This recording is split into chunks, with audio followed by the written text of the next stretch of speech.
Hey guys, today's video I'm going to show you how you can send your videos from camera roll as a real snap in your Snapchat.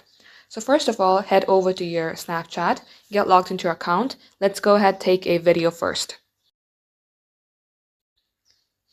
Now, as you do that, you will see a plus button. This is my video.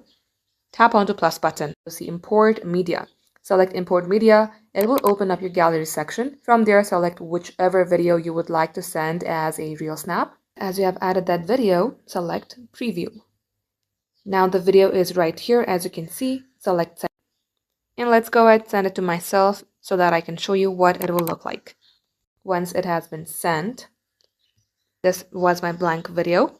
And that was the video. Let's go ahead and double view it.